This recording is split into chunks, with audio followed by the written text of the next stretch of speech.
दोस्तों, आज की कहानी का नाम है हीरा और कांस। ये कहानी एंड तक ज़रूर देखें क्योंकि ये कहानी आपकी ज़िंदगी बदल देगी। और आपसे एक रिक्वेस्ट है मेरी तरफ से, प्लीज़ आपने अभी तक चैनल को सब्सक्राइब न किया हो तो मेरे चैनल को सब्सक्राइब कर देना और साथ ही बेल आइकन को प्रेस करें। तो कहानी शुरू करें। एक राजा का दरबार लगा हुआ था। क्योंकि सर्दी का दिन था इसलिए राजा का दरबार खुले में बैठा था। पूरी आम सभा सुबह की धूप में बैठी थी। महाराज ने सिंहासन के सामने एक टेबल जैसी कोई कीमती चीज रखी थी। पंडित लोग, दीवान आदि सभी दरबार में बैठे थे। राजा के परिवार के सदस्य भी बैठे थे।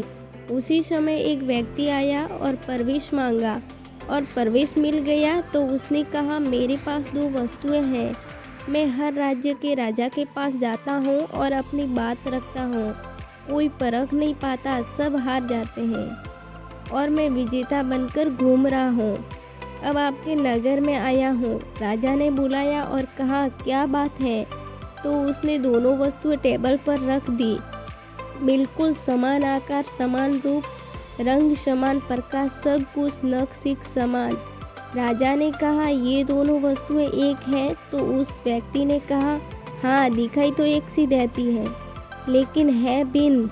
इसमें से एक है बहुत कीमती हीरा और एक है कांच का टुकड़ा, लेकिन रूप रंग सब एक है। कोई आज तक परख नहीं पाया कि कौन सा हीरा है और कौन सा कांच।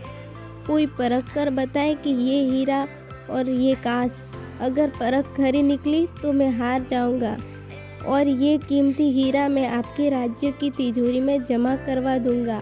यदि कोई न पहचान पाया तो इस हीरे की जितनी भी कीमत है उतनी धनराशि आपको मुझे देनी होगी। इसी प्रकार मैं कई राज्यों में जीतता आया हूँ। राजा ने कहा, मैं तो नहीं परख सकूंगा। दीवान बोले, हम भी हिम्मत नहीं कर सकते क्योंकि दोनों बिल्कुल समान हैं। सब हारे, कोई हिम्मत नहीं जुटा पाया।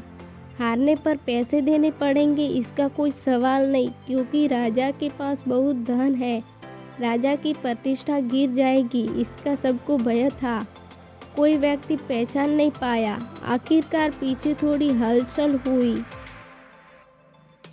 एक अंधा आदमी हाथ में लाठी लेकर उठा। उसने कहा, मुझे महाराज के पास ले चलो। मैंने सब बातें सुनी हैं और यह भी सुना कि कोई परख नहीं पा रहा है।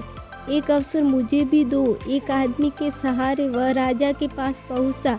उसने राजा से प्रार्थना की, मैं तो जन्म से ही अंधा हूँ, फिर भी मुझे एक अवसर दिया जाए जिससे मैं भी एक बार अपनी बुद्धि को परखूं और हो सकता है कि सफल भी हो जाऊं, और सफल न भी हुआ तो वैसे भी आप तो हारे ही हैं। राजा को लगा कि इसे अवसर देने में क्या हर्ज है। राजा ने कहा, ठीक है। तो उस अंधे आदमी को दोनों चीज़ें सुआ दी गई और पूछा गया, इसमें कौन सा हीरा है और कौन सा कांच, यही परखना है। कथा कहती है कि उस आदमी ने 1 मिनट में कह दिया कि ये हीरा और ये कांच। जो आदमी इतने राज्यों को जीत कर आया था वह नतमस्तक हो गया और बोला, सही है, आपने पहचान लिया, धन्य हो आप। अपने वचन के मुताबिक यह हीरा मैं आपके राज्य की तिजोरी में दे रहा हूँ। सब बहुत खुश हो गए और जो आदमी आया था वह भी बहुत प्रसन्न हुआ कि कम से कम कोई तो मिला परखने वाला। वह राजा और अन्य सभी लोगों ने उस अंधे व्यक्ति से एक ही जिज्ञासा जताई कि तुमने यह कैसे पहचाना कि यह हीरा और वह कांच? उस अंधे ने कहा, सीधी सी बात है मालिक, धूप में हम सब लोग बैठे हैं। मैंने दोनों को छुआ, जो ठंडा रहा वह हीरा और जो गर्म हो गया वह कांच। धन्यवाद दोस्तों, आपको ये कहानी कैसी लगी? अगर ये कहानी अच्छी लगी हो तो कमेंट करके ज़रूर बताएं और मेरे चैनल को सब्सक्राइब करें और इस वीडियो को लाइक करें, शेयर करें।